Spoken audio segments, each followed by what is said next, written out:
Hey everyone, hold with Priyank में फिर से आपका स्वागत है। आज का बर्निंग क्वेश्चन है, प्रियांक भाई, बुल्स तो वापस कर गए हैं, बेयर्स का खेल खत्म हो गया क्या? क्या मार्केट अब सीधा ऊपर जाने वाली है या अभी भी कोई कसर रह गई है आपके भालू बनने में? ये सब सवाल मुझे पता है कमेंट्स में पूछे जाते हैं। तो आज की वीडियो इसी टॉपिक पर जहां डिस्कस करेंगे कल 16 अक्टूबर को मार्केट में क्या होने की संभावना है, और यहां से अगर बुल रैली शुरू हो गई है तो उसके टारगेट्स क्या होने चाहिए, और अगर अभी भी कोई चांस ऐसा बनता है जहां से मार्केट वीक हो सकती है, वो कहां पर बनती है। बाकी तो लगता है ऐसा है कि भारत की मार्केट्स ने नकार दिया है सारे नेगेटिव फंडामेंटल्स को, और बोल दिया है भाई हम तो ऊपर जाने के लिए ही बने हैं। चलो, ये लगता ही है या इसमें कुछ सच्चाई भी है, डिस्कस करेंगे। जल्दी से डिस्क्लेमर पढ़ो और मैं मिलूंगा चार्ट्स के साथ, क्योंकि चार्ट्स के साथ इन बातों को करने का मजा अलग ही है। सबसे पहले बात करेंगे निफ्टी 50 की। आज क्या हुआ, कल क्या हुआ, क्योंकि मार्केट की अपडेट जो मैंने लास्ट अपडेट की थी मंडे को किया था। ये वाला प्राइस एक्शन हमने देखा था और हम लोगों ने दो इंपॉर्टेंट लेवल डिस्कस किए थे। एक 25,261 जो कि मंडे हाई के ऑलमोस्ट पास में है। साथ में हमने डिस्कस किया था मंडे लो को, जो कि था 25,152। हमारा प्लान था कि मार्केट अगर इसके नीचे जाती है तो हम नीचे वाले लोस को टारगेट करेंगे, और मार्केट अगर इसके ऊपर ब्रेक करके जाती है तो फिर हम लोग 25,330 को टारगेट करेंगे। मार्केट ने क्या किया, ट्यूसडे के दिन इमीडिएट फेक आउट कर दिया शुरुआत में ही। यहीं पर आपको पता चल गया होगा कि मार्केट जो है रिलेटिव इक्वल लोस टारगेट करेगी। यहां तक के लिए बहुत बढ़िया सेटअप बना, और बैंक निफ्टी में तो गजब का कल सेटअप बना था एमटीएफ स्ट्रेटेजी का, वो भी डिस्कस करेंगे। मार्केट नीचे गिरती है और यहां से एक बहुत प्यारा रिवर्सल करती है। ये रिवर्सल थोड़ा सा एक्सपेक्टेड इसलिए नहीं होता क्योंकि ये पूरा का पूरा फेक मूव था। फेक मूव को पकड़ना देखो इतना आसान काम नहीं होता, हमेशा आप नहीं पकड़ सकते। यहाँ पे क्लैरिटी से ऐसा लग रहा था कि मार्केट जो है इन इक्वल लोज को, जो लेफ्ट साइड में इक्वल लोज है, थोड़ा आपको दिख नहीं रहोगे, दिखा देता हूँ। मार्केट जो है इन वाले रिलेटिव इक्वल लोज को टेस्ट करने के लिए यहाँ से जा रही होगी, लेकिन मार्केट पलट के अचानक से लास्ट में वापस से ऊपर आ जाती है मंडे लो के। तब मैंने आज मॉर्निंग में जैसे ही मार्केट ओपन हुई तो टेलीग्राम फ्री टेलीग्राम चैनल में अपडेट किया था कि अब मंडे लो को इंपॉर्टेंट बना लीजिए। अगर इसके नीचे जाती है तो सीधा 25,000 जाने की संभावना रहेगी, और अगर इसके ऊपर रहती है तो फिर आपके पास टारगेट है। मार्केट ऊपर वाले टारगेट्स की तरफ बढ़ी और 25,330 को कंप्लीट कर दिया। अब इसके ऊपर टारगेट बनता है हमारा 25,450 का, जो आप लोगों को मैं पहले भी डिस्कस कर चुका हूँ। तो ये सारी चीजें हुई कल से, 25,450 आप लोग देख पा रहे होंगे। अब फिलहाल अगर हम देखें तो क्या सिनेरियो लग रहा है, देखो ये वाला मूव मैं आप लोगों को बता रहा था 3-4 दिन पहले से कि ये जो मूव आया था नीचे की तरफ, जो ट्रंप जी ने चाइना के ऊपर टैरिफ लगा के गिरा था, ये वाला मूव जो था वो पूरा न्यूज का इम्पैक्ट था। हम लोग इसके पहले ही 25,450 भेजना चाहते थे। यहाँ पर मैंने आप लोगों को समझाया कि मार्केट अगर इस लो के नीचे जाती है तो फिर यहाँ तक कुछ खास सपोर्ट नहीं है, और इवन यहाँ तक ये वाला जो गैप के पास जगह बची हुई है, इसके पास यहाँ पे एक फेयर वैल्यू गैप है, मार्केट हो सकता है इसको फिल करने के लिए आए। मार्केट ने क्या किया, यहाँ पर आप देखोगे आज मॉर्निंग में ही इसको इमीडिएट फेक आउट करके ऊपर की तरफ मूव कर दिया। अब क्योंकि ये वाला हाई ब्रेक हो चुका है तो इस हिसाब से बिल्कुल क्लैरिटी से दिख रहा है कि अब मार्केट 25,450 की तरफ जाना चाहिए, और हम लोग जो यहाँ से प्लान लेके चल रहे थे वो काफी हद तक सही था। ये जो दो कैंडल स्टिक आई है मंडे ट्यूसडे की, ये सिर्फ और सिर्फ वो जो चाइना वाली न्यूज थी उसकी वजह से आई है। अब आप देखिए, क्योंकि मैं हमेशा बोलता हूँ fundamental drives the market and technical analysis times the market. तो हम एनालिसिस करके टाइम जरूर कर सकते हैं, कोशिश कर सकते हैं टाइम करने की, लेकिन जो फंडामेंटल्स हैं उनसे हम नहीं लड़ सकते। कोई भी टेक्निकल एनालिसिस नहीं लड़ सकती फंडामेंटल एनालिसिस से। रीजन क्या होता है, क्योंकि भाई ड्राइव तो वही कर रहे हैं। अब अगर कोई आदमी एक प्रेसिडेंट जैसी चेयर में बैठ के रोज ऐसे ट्वीट करेगा और फिर अगले दिन बोल देगा नहीं चाइना ठीक है, चाइना के साथ रिश्ते बढ़िया है, तब तो गड़बड़ियां तो देखो होंगी मार्केट में। तो इस तरह के फेक मूव्स आपको देखने पड़ेंगे, और ये हम पिछले 6 महीने से लगातार देख रहे हैं। मार्च में जब से टैरिफ वाला ड्रामा शुरू हुआ है, फंडामेंटल्स और टेक्निकल एनालिसिस दोनों की बैंड बजा के रखी हुई है एक ही इंसान ने। तो किसकी तरफ मैं इशारा कर रहा हूँ आप सब लोग जानते हैं, कहने की जरूरत नहीं है। कोई बात नहीं, हम लोग इन्हीं को फेस करते हैं और इसी के साथ आगे बढ़ते हैं, इसलिए तो हम लोग ट्रेडर्स हैं, और क्या कर सकते हैं। चलिए अब क्या प्लान है, देखिए सिंपल सा प्लान है। मार्केट अगर इस बार अभी ये 330 तो हटा दीजिए चार्ट से, अब आज का जो हाई है वो मार्क कर लीजिए। अगर आपको 365 के ऊपर प्राइस आते हुए दिखाई दे तो अगला टारगेट ये 450 का, और ऊपर इसके ऊपर जो एफवीजी बना हुआ है इसका है। तो हमारा प्लान बुलिश ही रहेगा। बेयर्स का खेल एक्चुअली में खत्म होते हुए दिखाई दे रहा है, और स्पेशली बैंक्स, जो मैं कितने दिनों से बोल रहा हूँ बैंक निफ्टी के बारे में, वहां पर तो ऑब्वियसली कोई सीन ही नहीं दिख रहा है बेयर्स का कहीं से कहीं तक भी। तो निफ्टी 50 भी ऑब्वियसली उसी को फॉलो करते हैं, मेरे हिसाब से ऊपर की तरफ जाएगा। 25,261 अब आपका एक नया सपोर्ट है, इसको मार्क करके रखें। मंडे लो अब आपके लिए पूरे हफ्ते के लिए की लेवल होगा, इसके ऊपर जब तक रहोगे आपको बैरिश होने की नीड नहीं है, और ऊपर की तरफ टारगेट इस एफवीजी में आप कर सकते हो। फिलहाल के लिए कल के लिए 25,450 मार्क के चलिए। तो फिलहाल के लिए तो बायस हमारा कहीं ना कहीं बुलिश की साइड में ही है। बैंक निफ्टी की बात करेंगे। बैंक निफ्टी में कल क्या हुआ, हम लोगों को पता था कि एमटीएफ स्ट्रेटजी बनने के चांसेस हैं, एमटीएफ स्ट्रेटजी बनी यहाँ से और ये हमारा 1:1 का टारगेट बिल्कुल कंप्लीट करा। जैसे ही 1:1 का टारगेट कंप्लीट करा, हमारा टारगेट 1 कंप्लीट हो जाता है। साथ में प्रीवियस डे लो को भी मार्केट ने जो है स्वीप कर दिया था, तो यहाँ पर हमारा टारगेट 1 कंप्लीट हो गया। दूसरा टारगेट हमारा एमटीएफ का क्या बनता है, पिछले वीक के लो तक, जो कि था 55,821। तो अगर आप लोगों ने एमटीएफ से ट्रेड लिया, अपना स्टॉप लॉस आप लोगों ने एंट्री पे लगाया होगा और आप देखेंगे मार्केट वापस आया और उसको आपको उसने ब्रेक इवन कर दिया होगा। सेकंड टारगेट की तरफ मार्केट नहीं बढ़ती है। आज मार्केट क्या करती है, सेम प्रीवियस डे क्लोजिंग पर सपोर्ट लेती है, जो यहाँ पे गैप छूटा ओपनिंग में उसको फिल करती है एंड देन ऊपर की तरफ जाके 56,850 का टारगेट कंप्लीट कर देती है। तो ये 2 दिन के अंदर हमारा जो है प्राइस एक्शन रहा सेम। ये पूरा फेक मूव था नीचे की तरफ।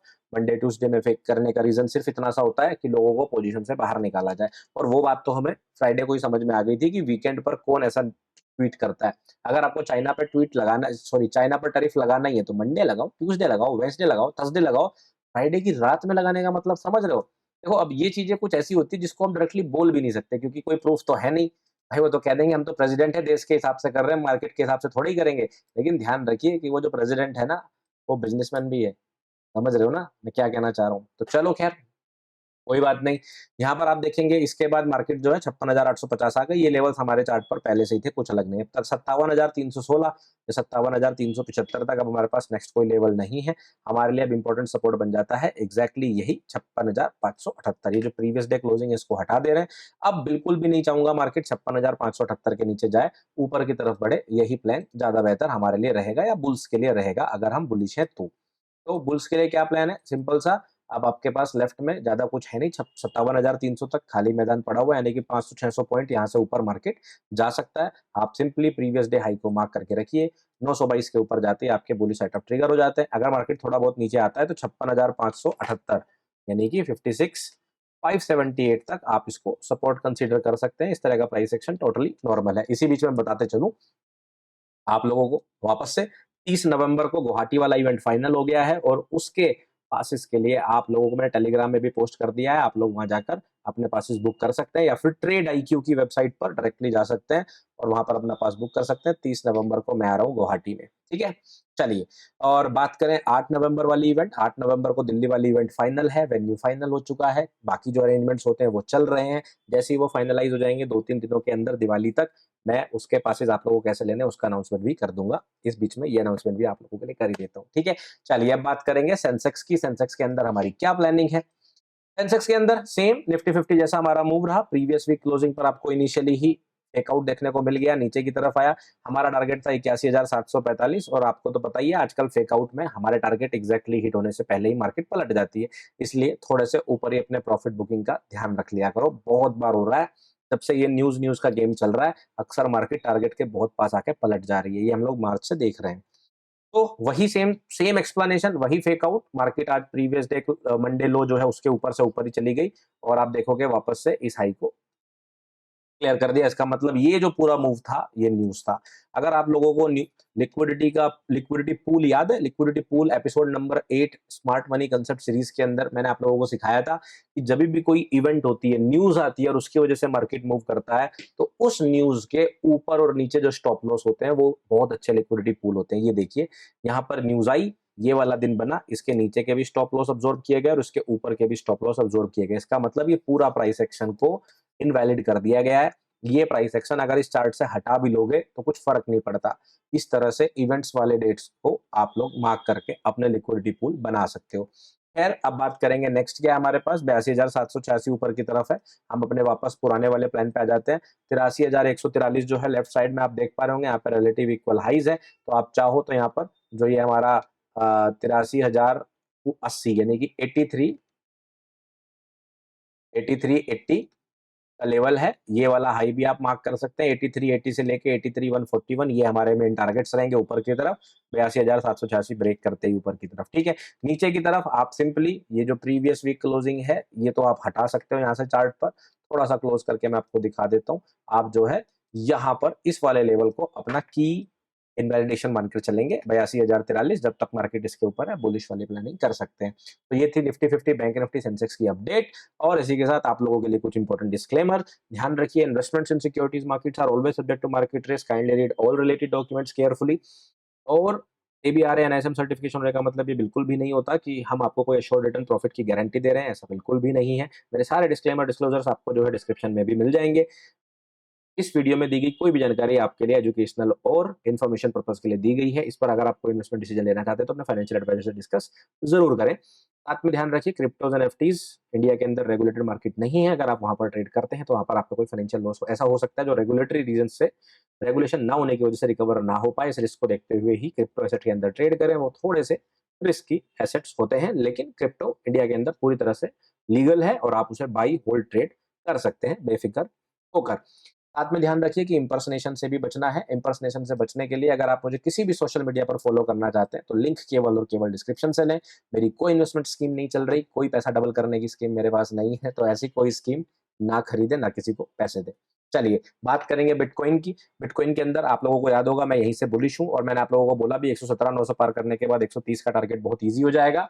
और फिलहाल के लिए मार्केट बुलिश दिखाई दे रही है क्योंकि यहाँ पे जो फेक आउट हुए हैं, ये फेक आउट सिर्फ और सिर्फ ये सारी लिक्विडिटी अब्सॉर्ब करने के लिए थी। जुलाई के बाद से लेकर अभी तक के पूरे प्राइस एक्शन की लिक्विडिटी को अब्सॉर्ब कर लिया है एक ही मूव ने। अब यहाँ पर ये जो चल रहा है ये यूजुअल है, कंसोलिडेशन है। अक्सर मार्केट में ऐसे डंप के बाद आपको ये देखने को मिलेगा। मैं आपको पुराने डंप्स के अंदर भी ये चीज दिखा सकता हूँ।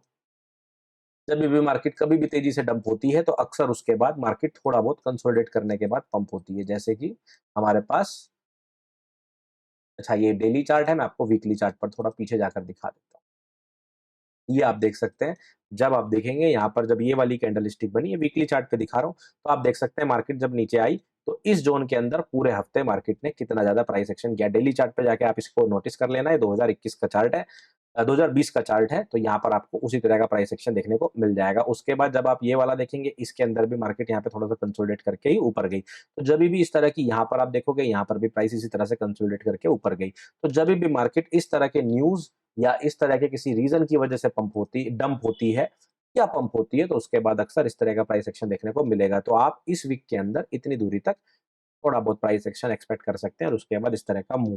तो मेरा प्लान बिल्कुल वैसा का वैसा ही है। इसमें कोई भी चेंज होता है तो मैं टेलीग्राम में लाइव मार्केट के बीच में भी अपडेट कर ही देता हूँ। अगर आप मेरा क्रिप्टो वाला या फिर स्टॉक्स वाला टेलीग्राम चैनल ज्वाइन करना चाहते हैं तो लिंक आपको डिस्क्रिप्शन से मिल जाएंगे। इसी के साथ आज की वीडियो करते हैं समाप्त। मैं आप लोगों को मिलूंगा नेक्स्ट वीडियो में। तब तक रखिए अपना ध्यान, अपने परिवार का ध्यान। Take care, bye bye.